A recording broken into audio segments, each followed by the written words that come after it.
All right. Hello, you guys. Welcome back to Long Story Short with me, your host, Nicole Pellegrino. I am jumping right into this interview. I have an A-list celebrity guest on the pod today, and I am so excited. I have Dr. Lucky Sekhon. She is a board-certified OBGYN, an REI, which is a reproductive endocrinologist, and infertility expert. Rolls off the tongue. Yes, and a fertility doctor. She's an author of the upcoming book, The Lucky Egg.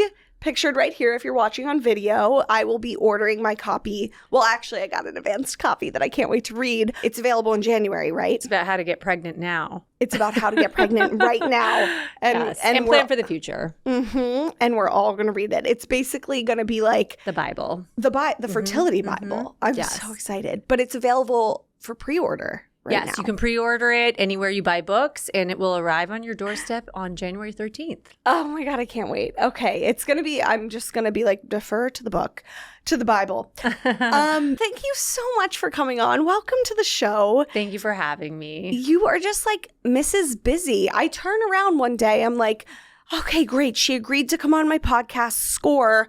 And then I'm swiping through Instagram and I see 60 Minutes pop up. You're there. After this, you have a big speaking engagement.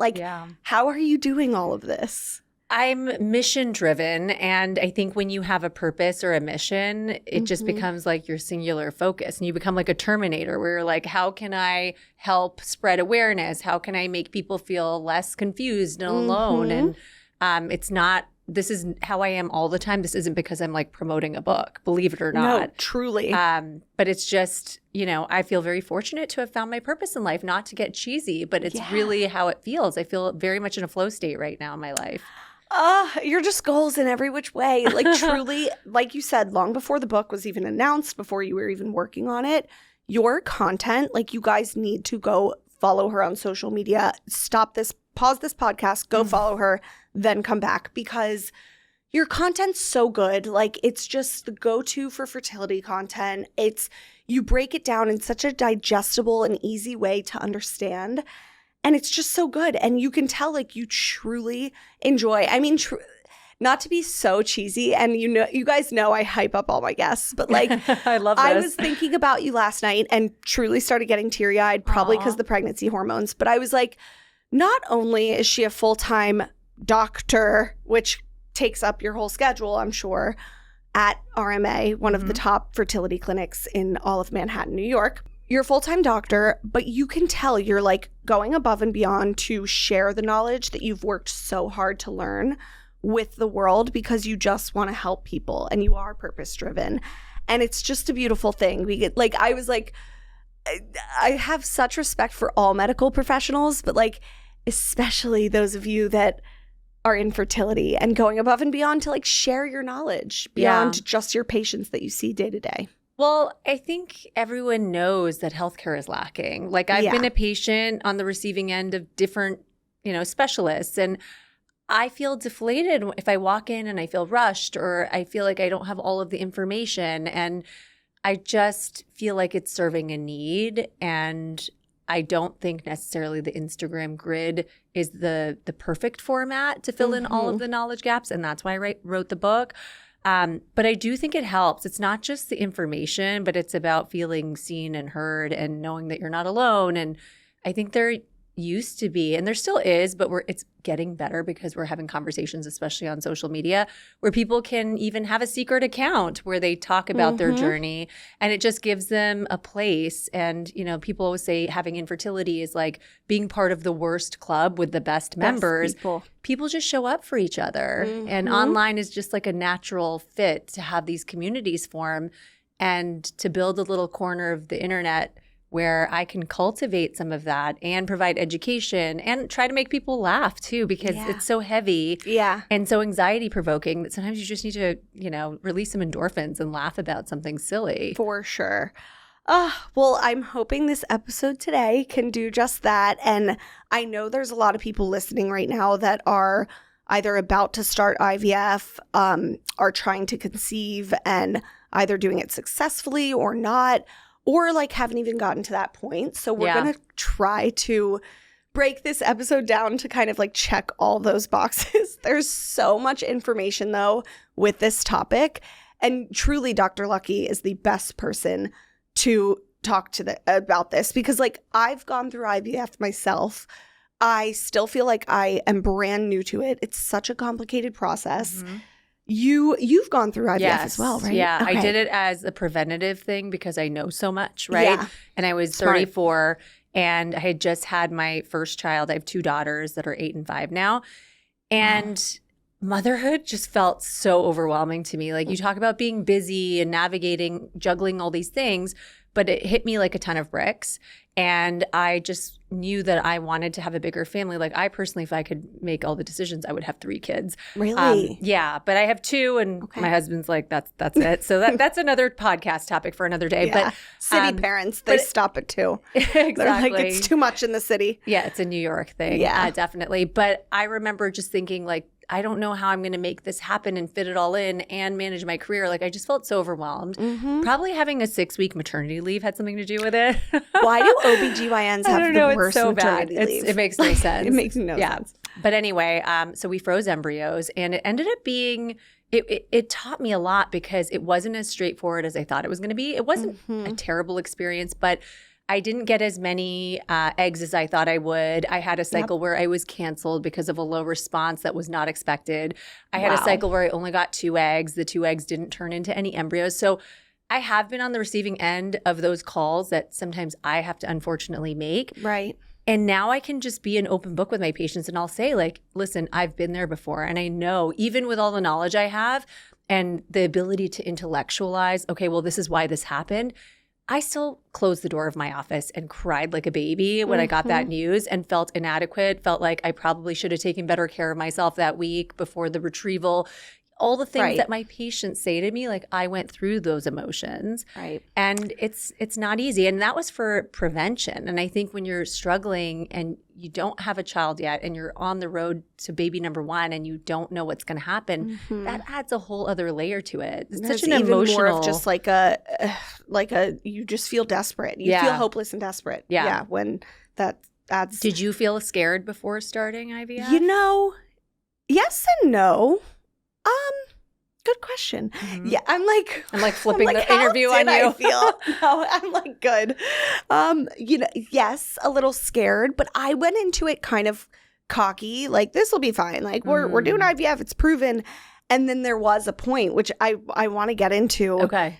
We did 2 back-to-back cycles of the stims, and in between those 2, there was a point for like literally 3 days where I felt that really hopeless feeling, which when you compare to other people's journeys, the 3 days that I felt hopeless was nothing, right? Like I feel fortunate. And we ended up with the results we wanted now. And, you know, I'm 35 weeks pregnant as of today, sweating my butt off right now in this cashmere sweater. But no, so like, yeah, I got a taste of the scared and whatnot, but I also like feeling out of control. Yes, yeah. And my goal in life has always been 3 kids. As of right now, I say 2 minimum, ideally 3. We'll see, though. I could see us getting to 2 and being like, all right, we're done. But yeah, I mean, there was a point where I was like, I feel lucky if I'll get 1. And I just felt really sad. Yeah. I was like waking up in the middle of the night with like panic attacks. It was crazy. But thank you for sharing that you went through that with us. I was going to say, like, obviously I wouldn't ever wish that upon anybody and having to go through it. But even if it is just preventative or whatnot. But like you said, it just makes you have that layer of empathy for your patients. Even that much better of a doctor. And also I feel like I'm now the poster child for fertility preservation because I did end up having secondary infertility because I was in my late 30s and what I thought might happen happened, but then I wasn't as stressed on the back end of it because I was like, let me just use one of the embryos we froze. Yeah. And that can be difficult for some people. And I did go into that with an open mind. Like sometimes this doesn't work on the first try. Sometimes it takes several. I was very lucky the first transfer did work. And so that was kind of my fertility journey and my story. Wait, also speaking of the first transfer working and your story, when you and I first met in person, I had just found out that morning I know I was pregnant. I know. And I told you, right? Yeah. I was like, not felt so telling anyone. privileged. Oh my gosh. It's so amazing. That's right. Oh my God. To I share just that remembered secret in that moment. I was like, Dr. Lucky. And Yeah. you were not my doctor, but I had just met you. And I was like, oh my God, like you're many people's doctor. I've had friends that have gone to you and had. What's so interesting is though, I followed you from like your Betches days and I've been your number one fan. I'm always like, oh my gosh, content creation goals. And so when you say like your content's good, I'm like, that goes so much further than normal. Like when people say that, because you know what it takes. No. And you're so talented. First of all, thank you so much. We were trying to think of like a fun little social media trend we could do. I had nothing. I literally had like an old stupid trend. I don't even want to like it's stupid sound from like months ago. And Dr. Lucky just like texted me this wonderful one. And she was like, this is trending right now. I was like, it's so fun though. You do your full-time jobs and then mine better than me. No, but I think it's great that your content is so funny, witty, and lighthearted, but then you also shared this journey. Yeah. Like I don't know that people would have expected that from your account. And I think it's really powerful, especially when it's unexpected. Like when Heather McMahon, for example, another comedian, like she shared her journey. She had an IVF journey? Yes. Oh my gosh. Yes. She's had several cycles. She co-hosted the Today Show and shared about it a bunch. Yeah. It's so important too, so many because people. As you and I have seen people, there's other public figures out there, which I've talked about before, that like say like we shouldn't be sharing these stories, and it's like no, we should, because it is the reality. Yes. And it's like, not negative, if that's what you're referring to, that messaging of like like you're not going to catch infertility because you thought about it or talked about it, you know? Bingo. Yeah. Bingo. Yeah. We're going to get into like the whole process, because I've never gotten so many questions from the audience for a guest than about all of this stuff. We're going to try to break it down for y'all. Just to get into like the egg versus embryo freezing, that kind of like where to start. Let's say I'm just a gal in my 20s. Yes. You know, I'm single in the city. I'm dating around. Should I be freezing my eggs point blank as a preventative? So I think anyone who thinks it's a realistic situation that they might find themselves in, where they're in their mid-30s or older and trying to have kids, it's just a smart thing to consider. I'm not saying everyone needs to freeze their eggs or freeze embryos, but I think if just that alone is a situation that you could see yourself in, whether it's because of your career or not finding the right person and just logistics of it all, then I would say that is rule number one, is like go talk to someone about it and at least get your levels checked. Talk about your GYN history, your gynecologic history, because a lot of red flags can exist that maybe you don't think of them as red flags because you normalized having a painful period or an irregular period. Oh, and those are not that normal. Right, exactly. Oh, I had very painful ones. Right, exactly. Painful periods, heavy periods, irregular periods, or having a mom who tells you, hey, I went into menopause in my 30s, or a really strong family history of certain medical issues, like a pattern of a lot of people on one side or the other having breast cancer. Like that might lead you down a path of genetic testing, which might lead you down a path of saying, this might be something I want to test for later down the line using IVF. If anything could come up where IVF is likely in the future, then having eggs frozen, a larger cohort of healthier eggs that have a higher conversion rate, if you ever need to use them to turn them into healthy embryos, it gives you a massive head start. Right. So you can never say egg freezing is a guarantee, because getting pregnant isn't a guarantee, right? Like every month you ovulate one egg if you're someone who ovulates.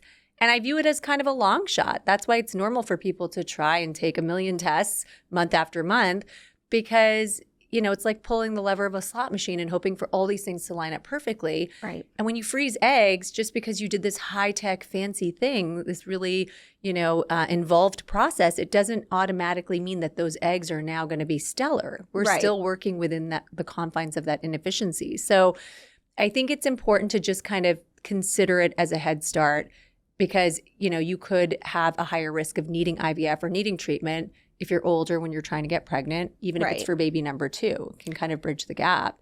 Right. But any other thing that could come up, like I've had patients who find out they were born without a uterus. Now, this is a very random, rare example, but they know they're going to need to do IVF and make embryos and then have a surrogate carry those embryos. So freezing their eggs in their 20s is a really smart decision. Right. Okay. And then it's all an age thing, right? Like that's the biggest factor. Like so kind of the younger you can access egg freezing, the better. And being realistic, right? Like I'm not telling everyone graduate high school and at age 18 go freeze your eggs. I mean, I might tell my daughters that, but there are special cases. The thing. Like now, at this point, after having to go through IVF myself, after you having to go through it and see so many people doing it, I feel like it's always the fertility doctors that are like on it and doing the preventative measures, because you just see every day people who are struggling. My daughter in my belly right now, I like might just be like, freeze your eggs at age 23. It's a balancing act though, right? Because something people don't think about is if you have them stored, storage is an active process, so you pay for storage. They're true. Suspended in liquid nitrogen. There's 24/7 monitoring. There's a backup generator in case of a power outage. There's all these like checks and balances. It's not just you're putting them in the freezer and walking away, right? And so you do pay for that. And it's not the most expensive thing in the world, but it is expensive. It's like it's usually like $1,000 per year to store eggs. So if someone does it too early in life, so far removed from when they'd realistically actually use them, good point, you're going to incur a lot of extra cost. But that's really the main downside. I also think when you're too young, like the youngest patient I've probably frozen eggs for is like 21, 22. And it was for medical reasons. Like they were going to undergo a procedure that could affect their fertility. Right. And I think the emotional investment and what's required of the patient, like, you went through it. You have to take the shots. You have to show up for all the appointments. So I do think like mid-20s is probably like the earliest I would recommend, because I think you have the emotional wherewithal to actually go through the process, which isn't months and months. It's like a 2-week process to get to egg retrieval, but it's still a process. Yeah. And you've got to do it at the same time every day. You can't, like I wasn't mature enough at age 25 or younger to actually do it. Right. That's a good point. And the reason why I say 25, 28, 29, it kind of doesn't matter too much for the average person is because most of us are losing eggs throughout our life, but very, very slowly in our 20s. And it typically starts to speed up as we creep towards our mid-30s. So you have a bit of flexibility in that window to be like, I'm starting a job next year that might have fertility benefits. Like I'm 28, I'm just going to wait till I'm 29. I don't think there's anything wrong with that. You have to be practical. And I will say not everybody's, that was about to be a crazy statement. A lot of people's jobs these days are fortunately covering it. That is how I've been open about that. That's how Mike and I were able to just go into a second cycle without batting an eye, because we had nothing financially holding us back, thank God, because his work covers it. Yep. And at least 50% of my patients who freeze their eggs have insurance coverage to do so now. It's so amazing. But 10 years ago, 0. That's wild. Yes. Oh, wow. It's all coming from the private sector, though. Mainly like people's jobs. So I always say, the advice used to be don't talk about your personal life in the interview. And I actually think the opposite is true. You should ask about benefits, because that will help drive the change and make employers, especially working at companies in really competitive markets, realize and open their eyes that this is actually a way to incentivize people to join your company. And it makes it more successful, right? The younger you are and the more eggs you're able to freeze generally, and the better quality they are. So your confidence level in coming back to use them really increases. And then when you go back to use them, to use those eggs that you've frozen, we can't guarantee that all of them will just unthaw perfectly and be mature and be ready to turn into embryos. Exactly. How many do we lose typically? So I always think of it as like this inverted pyramid, right? Okay. So the thaw isn't usually the issue. The thaw survival rates are pretty high now. I'd say about like 85, 90%. I have some cases where everything thaws out well and you're like, great. The biggest jump, though, isn't even fertilizing the eggs. It's like 70 to 80% of eggs will fertilize successfully, so the majority. And again, there's a lot of variation there, right? We don't have a crystal ball, but these are averages taken from large groups of patients. And we have patients coming back every week to thaw out their eggs. So this isn't theoretical. This is what we really see. But then like 60% or so of fertilized eggs will actually grow into embryos, which, it's because it takes 100 to 200 cells at that point. So there's a lot of energy that it takes to grow and divide and become an embryo. And then once you get to that stage, some of those embryos could still have typos or errors in them. Even if you're 20, your 20-something-year-old eggs are not perfect. No one's are. So I would say 20 to 25% of embryos at a minimum are going to have those typos where there's missing or extra DNA and it just doesn't have what it takes.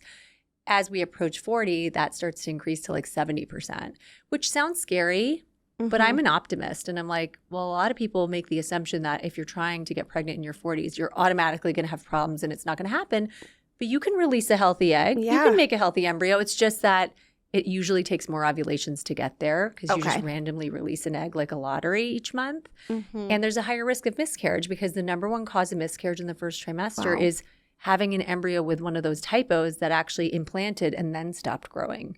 Okay. Oh, I did not know that. Yeah. So if you are getting your embryos genetically tested, which we did, you're lowering your risk of miscarriage. Wow. Yes. Okay. Okay, good to know. Wow, that gave me a peace of mind that I didn't know when I needed. My patients get pregnant from a tested embryo, the first question they ask is, okay, well, I'm pregnant today, which is wonderful news, but what could go wrong, right? Like, what is the chance that this will continue? And I'm like, if this was tested, I mean, there's a high chance that this is going to be a thing. Oh, what a good thing to know. Yeah. Okay. So genetically test if you can, if you want to. I'm now me telling people, don't take my advice. Yeah. Genetically test your embryos, guys. I think it's a good idea in most cases. Yeah. Well, that's how Mike and I were with our process. They were like, do you guys want to? And we were like, we might as well. I mean, we have them. But see, like, this is such a big decision. Yeah. And I feel strongly that in order to be able to make an informed decision, you have to be informed. I know that sounds so dumb, but it's like you have to understand. But how does one understand everything they need to know in an hour-long consult, if you're lucky? Right. With a few like follow-ups here and there and some information that's shared, maybe in the form of like pamphlets. Like, there's just so much to know. It's like learning a whole new language. There's so much. And I know all the doctors in the city are doing the best they can to like teach us that. But you can tell they're busy. They're busy. Like they have other patients right after you. And you're one of those doctors, I can already tell, who like do your best to make each patient feel like they're your only patient. But at the same time, it is so much info and it's just a lot. But okay, so in regards to like the egg freezing, embryo freezing, let's say I'm a gal, I'm 30 years old, I'm married now, he's the one. If we don't want to get pregnant for, let's say, like 3 to 4 years. But we do want to have more of that peace of mind, we go to embryo freezing. You could make embryos up front, right? And all that means is you're doing the exact same thing, which I didn't tell you what that thing is. It's like ovarian stimulation is the lead up to getting the eggs retrieved. That looks the same whether you're freezing eggs or embryos, right? The way I can describe it, just to bring everyone up to speed and on the same page, is that you have a bunch of eggs that are available, but normally your brain sends a signal to your ovary and you only ovulate one. Right. Okay. And if you're on the pill and you're not ovulating, then you're still bringing a bunch of eggs to the surface from your stockpile that you're born with. You don't make new eggs. You don't fix your eggs over time, but you have a stockpile that you're born with, like a pantry. And there's a rationing process. The more you have in your stockpile earlier in life, the more you bring to the surface. I can't influence this process. Neither can you. It's just automatically happening. We call it recruitment.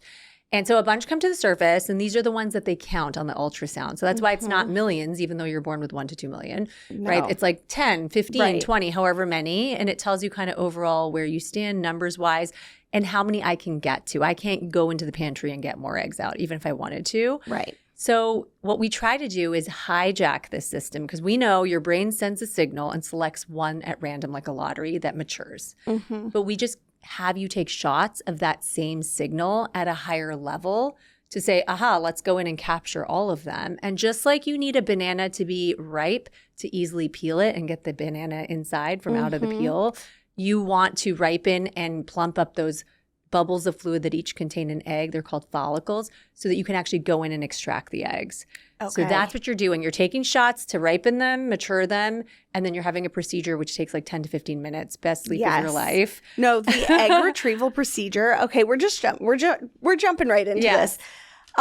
No, it really is an easy procedure. I loved it. I the second time I was like, let me see if I can stay awake with the anesthesia, and fell asleep in less than 2 seconds. But no one ever wins against the anesthesiologist. Yeah, no, truly. I was like, let me test and play around, and lost.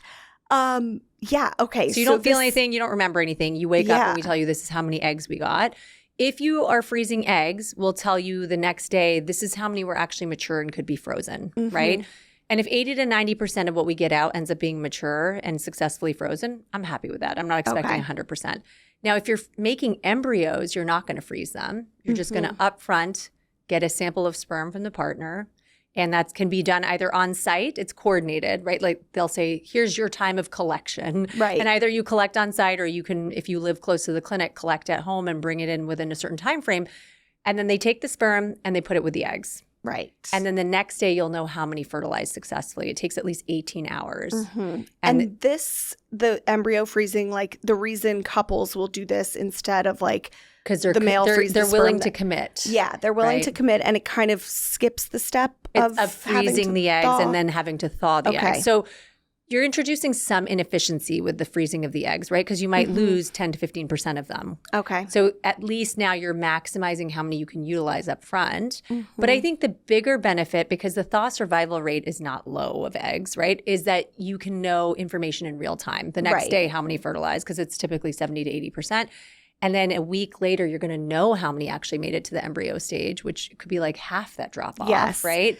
And then you could test the embryos too. Yes. You can't test an egg. It's a single cell. You can't break anything off of it to test it. Oh, You're blind. Okay, good to know. Yes. So that's the kind of the advice we were given. We were like, I was like, should I be freezing my eggs? But people were like, no, if you're married to Mike and you know you want to commit to him and vice versa, might as well jump right to embryos. The drop off is something everybody asks me, what was something you weren't expecting about IVF? Yes. And my doctors like told me, my friends who had gone through it told me, but I guess it just didn't click and register enough. Yeah.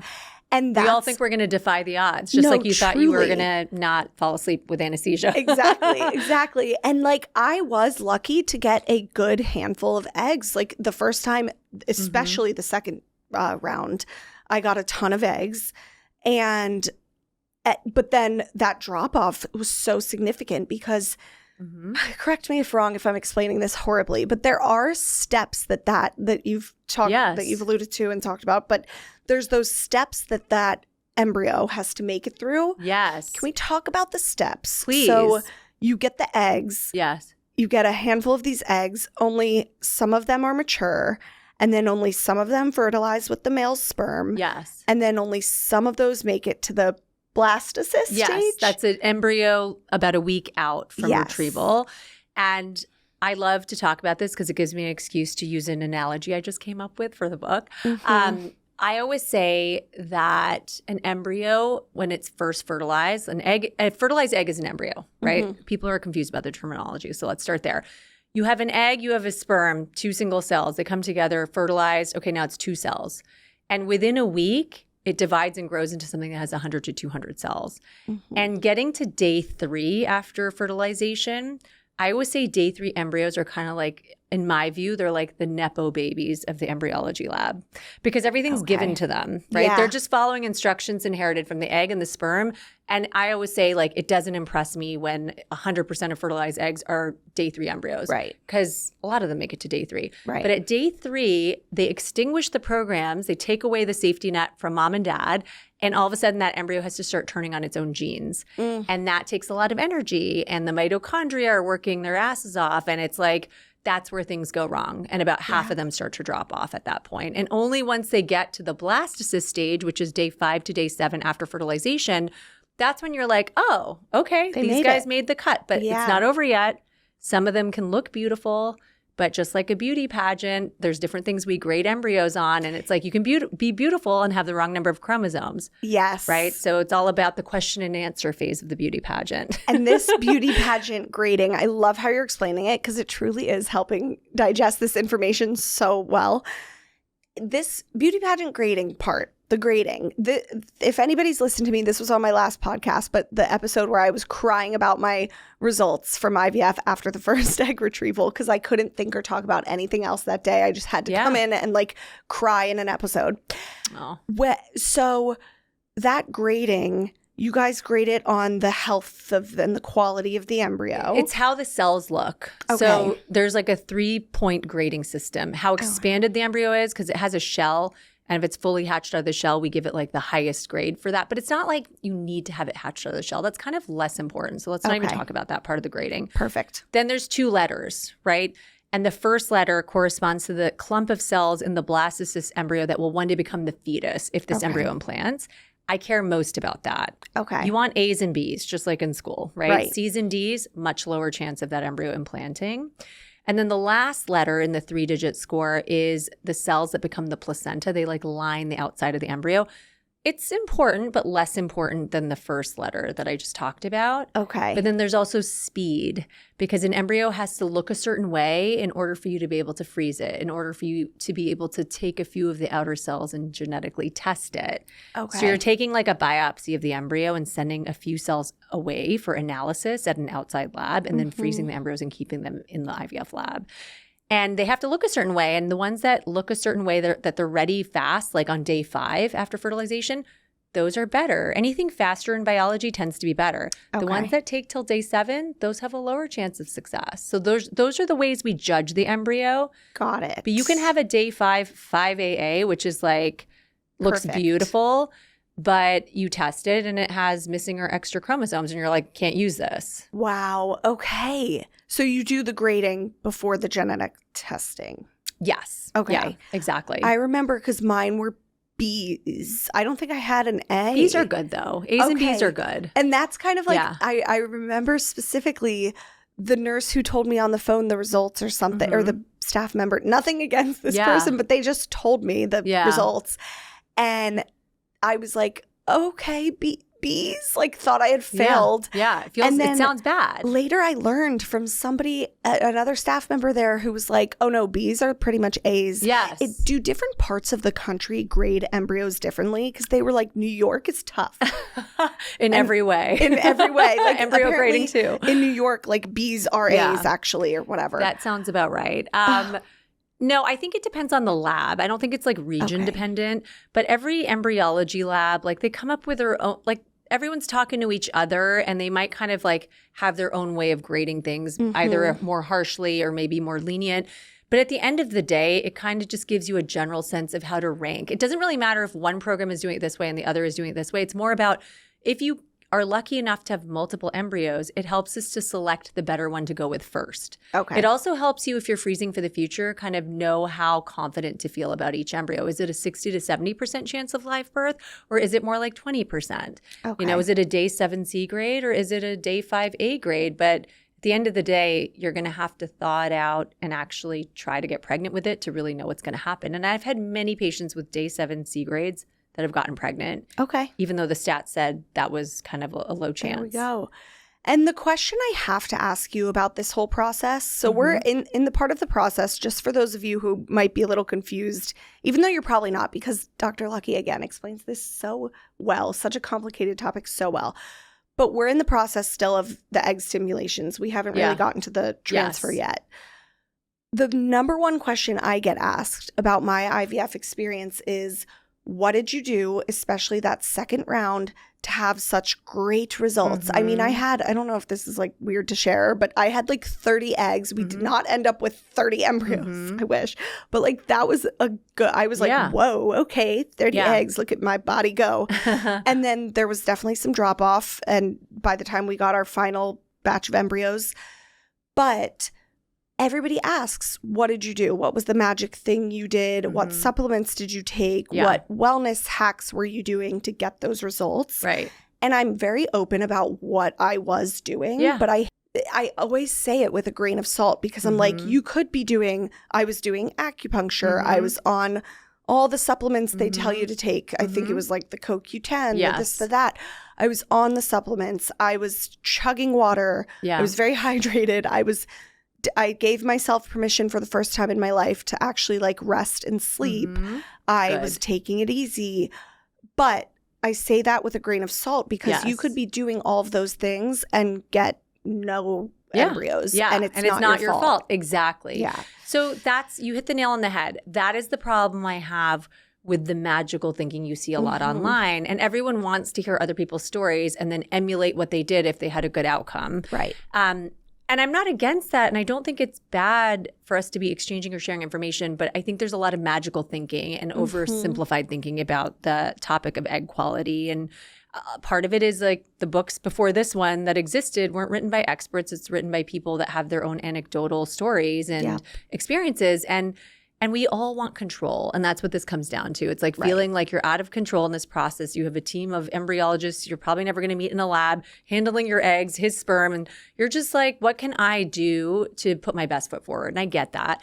And I will say the most important thing for IVF is how many eggs you start with. But having said that, I have patients who get 2 eggs at retrieval and still get a normal embryo. So what matters even more than that is the quality of the eggs. And here's the really annoying fact. We have no test for egg quality. So we have limited tools and resources, and we are operating a little bit blindly to a degree. We don't like to reduce patients to numbers and stats, but when it comes to egg quality, which is so paramount and important, that's all we've got. We're like, okay, if you're 20, then your embryos typically will have 20 to 25% rate of those typos or errors, those genetic errors. And if you're, 35, maybe 30 to 35%. And if you're 38, 50%. If you're 40, 70%. These are guesses. And we know people are individuals and they're not always going to follow the statistics. So when someone goes through IVF and creates embryos for the first time, you're not only doing something potentially therapeutic to help them overcome different causes of infertility or to preserve their fertility, but you're also going to maybe uncover something about their biology, because now you're going to see, how do their eggs perform? How do those eggs fertilize? How do they turn into embryos? And if you have a younger patient where you're like, this doesn't make sense, everything's dropping off, I'm starting with 30 fertilized eggs and I'm getting like 1 embryo to testing, that can point to there's probably some egg quality issue going on. But you want to go into the first attempt knowing that you're doing everything right. And while age is such an important determinant, and it's kind of, coming down to the fact that your chromosomes, which are how your DNA is packaged, imagine they're like in these filing cabinets, right? But these filing cabinets are bought at IKEA and they don't withstand the test of time. No shade to IKEA, but over time they break down. So your chromosomes get more disorganized as you get older. That is a fact like death and taxes. And no amount of CoQ10 is going to make that fact reverse. But having a healthier environment where the eggs are getting matured can at least prevent you from adding to the effective age, right? So smoking, that's an example of an external factor that can increase the errors and can make it an environment that's more conducive to those errors happening. Insulin resistance is a huge one because I have so many patients with PCOS or they're pre-diabetic. And those are things that if we fix, we can create a healthier environment and it can make a difference where the eggs are being matured, and that there's a healthier environment. Kind of cutting refined sugar. Yeah, or just, this is... I did do that as well for my second, I will say. Yeah, and not everyone necessarily needs to do that. But I think for some people who have a strong family history of type 2 diabetes, they struggle with their weight, they know they have PCOS, there are markers in your blood work, and this is going to sound weird in left field, but if you have a high testosterone level, that's usually an indirect sign that you have insulin working overtime to try to get your body to store sugar effectively. And it actually makes your ovaries make more testosterone. And that's not necessarily a healthy environment around the eggs. So if you can correct those types of things, you're contributing less to the errors, and therefore you might have better outcomes. So all the healthy, life advice and the stuff that's boring. I don't have like a sexy, take this supplement blend. It's proprietary. But it can never even hurt doing all of that stuff too. Like drinking water, of course, getting sleep. That'll that never hurt you. I can tell you that supplements taken to an extreme could potentially hurt. And I think a lot of people don't think about that because they automatically think, oh, it's just a vitamin or a mineral. But there's such a thing as overload. And you can hurt your liver, you can hurt your kidneys. So you just want to be really minimal. And I do love CoQ10 because I think there's very few side effects. It's an antioxidant that's used in a lot of different fields of medicine. And there's some really good data on it. And I don't think there's a huge downside, but don't overdose it. It's to a point. I usually say 600 milligrams a day. Totally. But talk to your doctor. Yes. Amen. This could be a whole another topic. I feel like we need 4 hours just back. No, genuinely, I'm already getting on your calendar. Obviously, us as the woman going through the stims, then going through the transfer, which we'll touch on, we're doing all that we can. We are looking into the supplements, trying to do everything we can do to make our outcomes successful. Yes. should we have the men doing anything? Because I've learned recently, over recent years, the sperm is a factor in all of this working out, whether it's like before even starting to try to conceive and beyond, and how and like how healthy the child is. Like that's the sperm too. It's all. So I think like what if you could kind of like summarize what can we have the male doing to create a successful IVF outcome? Well, I want to just take a step back and say 50% of cases of infertility have a male factor.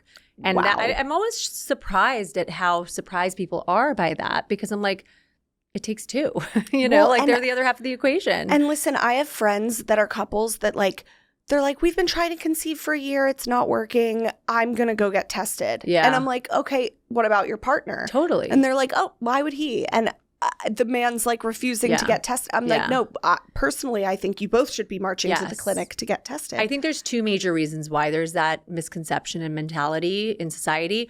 One is, it's so female centric because we carry the pregnancy. So the focus tends to be so much on us when it comes to getting pregnant and staying pregnant, right? And the second is that everyone knows we have a biological clock and we don't make new eggs and we don't fix our eggs over time, but men are always making new sperm. Like, I don't know when Hugh Hefner had a kid, but I'm pretty sure he had kids in his 60s and 70s or something like that. Right. You hear about men doing it at an older age all the time, so they seem invincible when it comes to their fertility. But here's what I'll tell you. 50% of cases have a male factor when you think about infertility. And it's not just about getting pregnant. So the male contribution is also to the genes that make up the placenta. And for people that aren't familiar, the placenta is like a miracle, right? It's this new organ that develops and materializes out of nowhere during a pregnancy. And it plays such an important role in feeding the baby, providing nutrients and oxygen, and forming a connection to the maternal circulation. And if there isn't good blood flow through the placenta, that is the root of a lot of issues that can arise in pregnancy, like preeclampsia, gestational diabetes. Like a lot of that is coming from placental dysfunction. And there are many key genes that dictate placental function that come from the paternal side. So they actually have data now to convincingly show that chronic uncontrolled medical conditions, obesity, certain toxic exposures like smoking or heavy drinking can increase the risk of pregnancy complications in their partner and health issues in the child. So when I'm talking to a couple and I'm saying, okay, try to keep the amount of alcohol you drink to like less than 4 drinks in a given week. Try to quit smoking if you're smoking, avoid this, avoid that. Try to do the Mediterranean diet. It's the healthiest for your heart. Anything that's heart healthy tends to be better for fertility.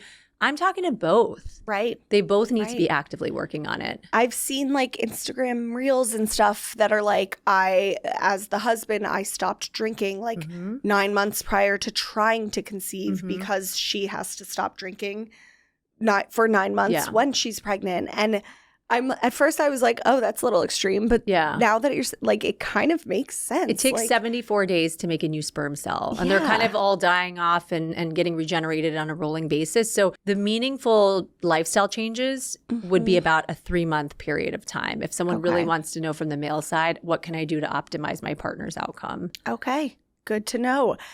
On the flip side to that, though, is it true that the male could be doing everything perfect and have the healthiest lifestyle ever, be not drinking, not smoking, working out, eating healthy, and could still have that male factor? Oh, for sure. Okay. There's genetic, hormonal causes. There's structural things that can happen, where the sperm is being produced. So you can have blockages, you can have problems with production of sperm, and that could be something that's completely out of your control. Yeah. Wow. Okay. It's like, with all of this, that's why like you have to almost throw that in when you're talking about it, because it's like you could have a couple out there where both the male and the female are just doing everything so perfectly. And then I see people like that all the time. Yeah. There's and it could be unexplained. Oh my gosh. Yes, totally. And there's also this huge narrative on social media right now where people love to be like, don't trust your doctor. If they're telling you it's unexplained, they're hiding so something from you. That's like, so you should annoying. take my special test and I'll tell you the reason, and I'm like, where are your credentials? Like, who are you? Some like All I see woo-woo. is a link in bio. Like, that's a bad sign. Some self-proclaimed wellness But person. unexplained just basically means we don't know why. And it could be one factor. It could be a variety of factors, but we don't have all of the tests to understand every single thing that could go wrong with an egg and sperm interacting. Okay. We don't have a test for egg quality. I already told you that. So a lot of unexplained, I think, is underlying egg and or sperm quality issues that just can't be diagnosed on regular standard testing. Totally. A big one that I see, though, that often gets underdiagnosed is endometriosis. You mentioned painful cycles. I've heard of that a lot. Yes. Yeah, and that's hard to diagnose? It's not. Yeah, it's challenging because the gold standard way to diagnose endometriosis is having a surgery, which sounds like a big deal because it is a big deal. It doesn't have to be a big deal, but it's a big step to be like, I'm going to undergo anesthesia. You're going to put a camera through my belly button and look inside my pelvic cavity and my abdominal cavity and look specifically for tissue that looks like it shouldn't be there. Endometriosis is a condition where cells that behave like the inner lining of the uterus, which builds up and sheds with a period, for some reason is found in places it shouldn't be outside of the uterus. Okay. So weird, right? Yeah. And a lot of us people don't know this, but a lot of us are retrograde menstruating. And that can be normal. It's like, it comes out this way, but it also comes out the fallopian tubes too, backwards, right?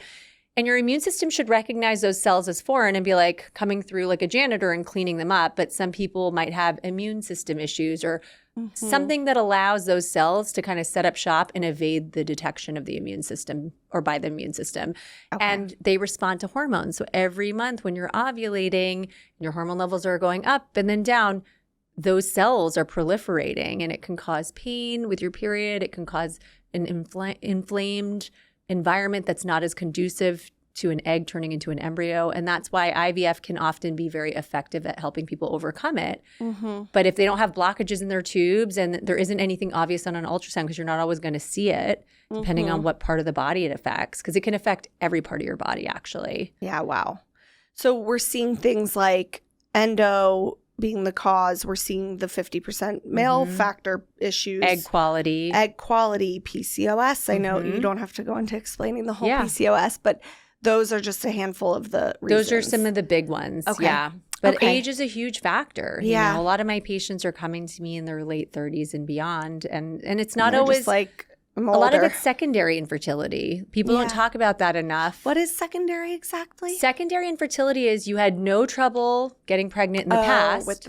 And you were able to have a baby, but now for some reason it's difficult. And the number one thing I see as being the cause is time has passed. Yeah. And your egg count, more importantly, your egg quality has changed. Maybe your egg count has also changed, so that could make treatment more challenging. Your egg count doesn't really impact whether you're going to get pregnant when you're just ovulating one egg every month because you're on a level playing field with everyone else, right? So people often think that, and it's not true. It's not the count. It's the quality. The ability to randomly, like a lottery, ovulate a healthy egg starts to decline as we get older. And so that's why I had secondary infertility. But for some people, the more ovulations and periods they have in their life, the longer problems like endometriosis have to set up shop and fester, or things change over time. They get an infection, they get a blocked tube, like their partner's sperm quality changes over time. So nothing ever stays the same, right? And so even if you had normal tests way back when and then ended up not having issues, it always makes sense to get rechecked. It's never guaranteed. Yeah. Okay, so sorry, we're really jumping around, but I want to get to quickly touching on the actual transfer process. Yes. So let's say we've gone through those egg retrieval or retrievals. Sometimes you have patients, I'm sure, that do like multiple. However many. Do you have a goal number that you tell people, like who are a younger couple, like Mike and I, for example? We were told if you want 3 kids, it is a safe bet to do 2 to 3 embryos per child that you want. So we were aiming for at least 6. Yes. Which thankfully we got. But do you have a number like that? Yes. If it's graded well, like let's say it's a day 5, day 6, fast growing embryo with an AB grade and it's genetically tested. So it looks good and it's actually, got all of its parts that it needs.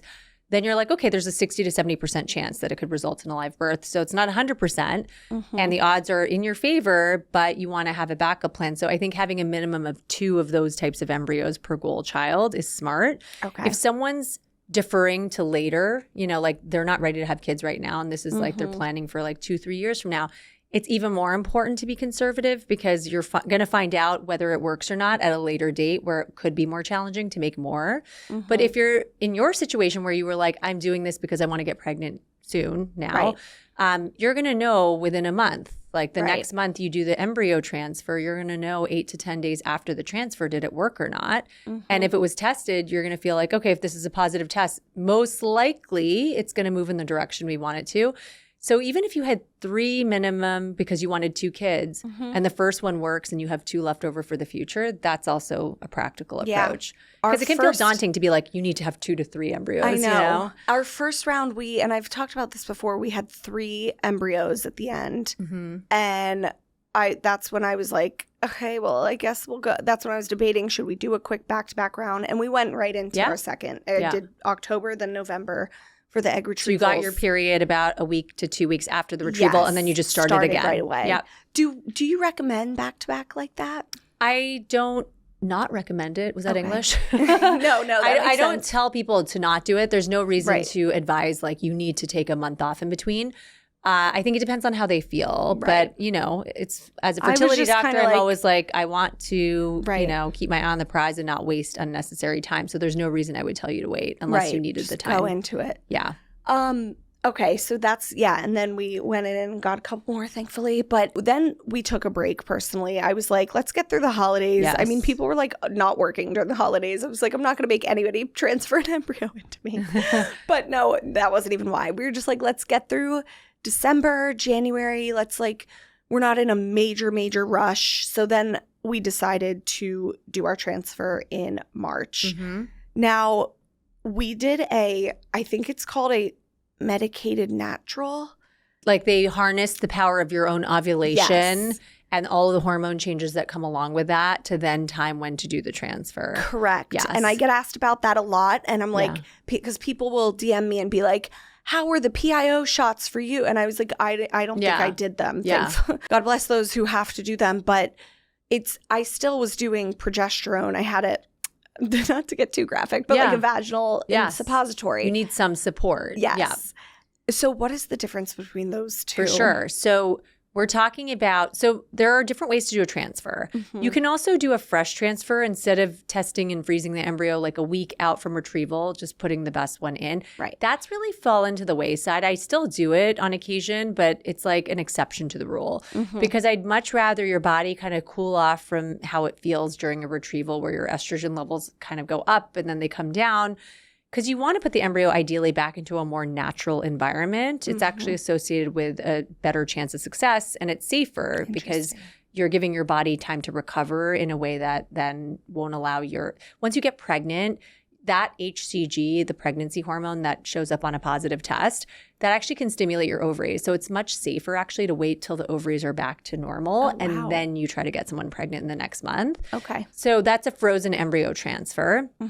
And you can do it in 2 ways, right? What I'm trying to accomplish as the fertility doctor on the other side is I want to put the embryo in at the perfect part of your cycle. There's a reason why people pee on sticks and time their ovulation. There's a very limited window of opportunity where the lining of your uterus will actually be willing to receive the embryo. It's called the window of implantation.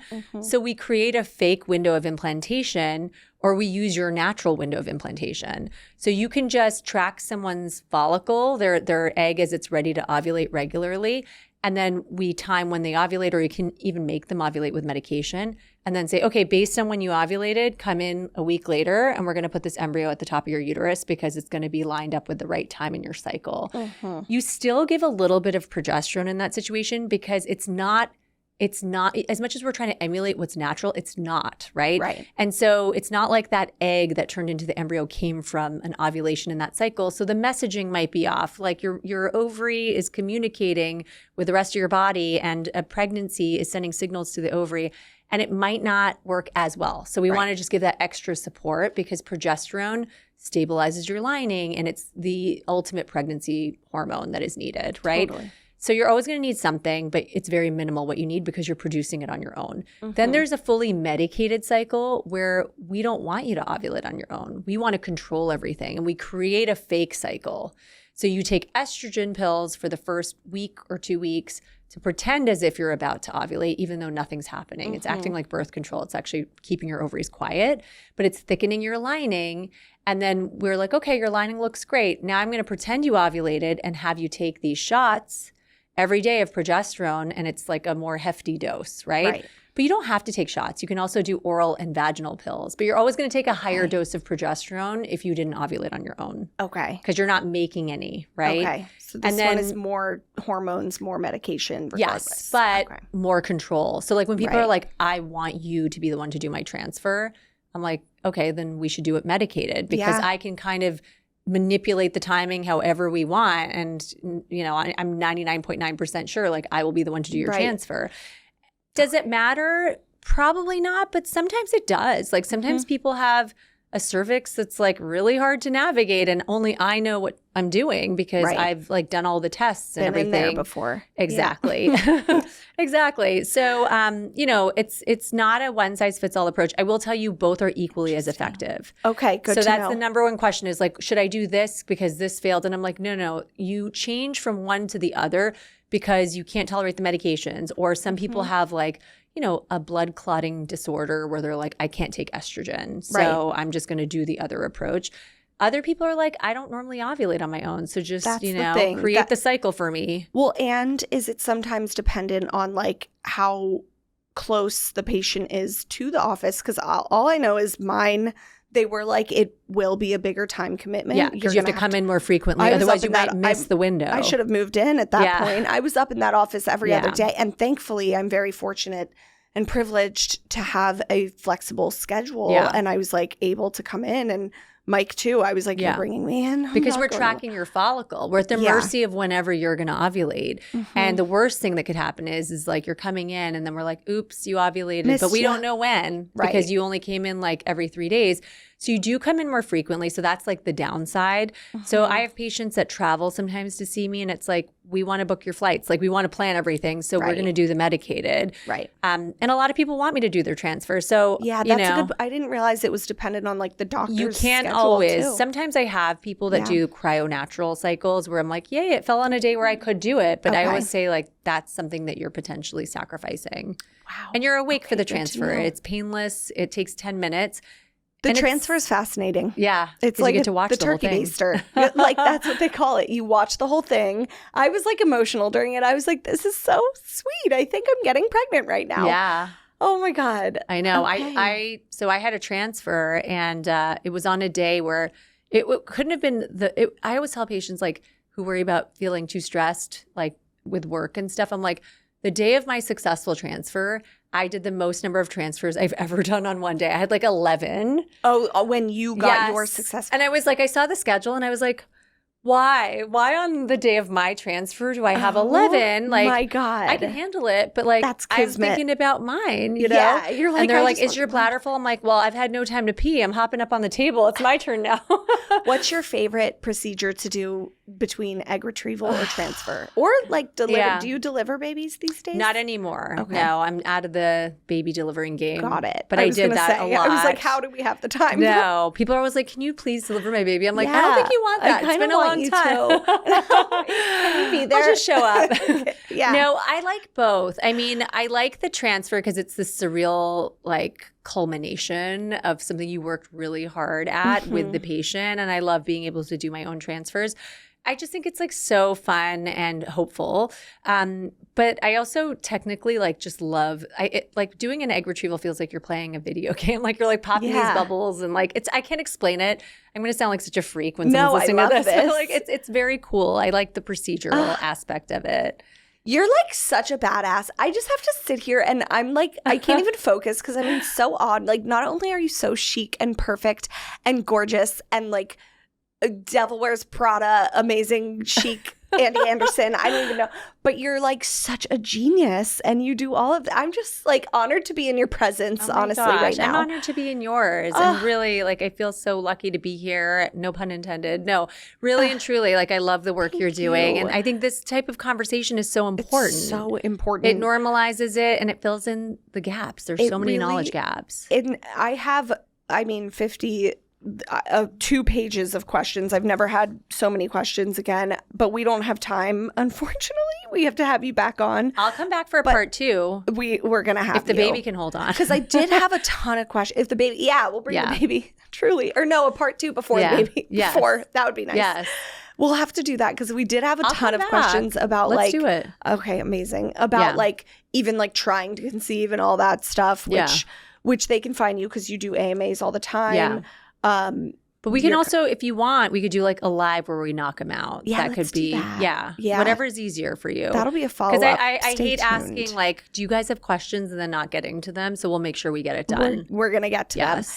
To summarize, is there like one giant thing like you wish people knew about this whole process or even just like one note of positivity you can give people out there who are like going through it? Yeah. Sorry, that's no. big. No. I think that one big thing to know is because you're going to go into it with all these preconceived notions, right? If you've never gone through treatment and you're like, okay, I got this. I've like read the books. I'm doing the stuff. You don't know how you're going to feel in the moment. And I always think it's better to over prepare in terms of like the mental health aspect. So that's why I have like a whole mental health section in the book, and every chapter, every type of problem has its own mental health considerations.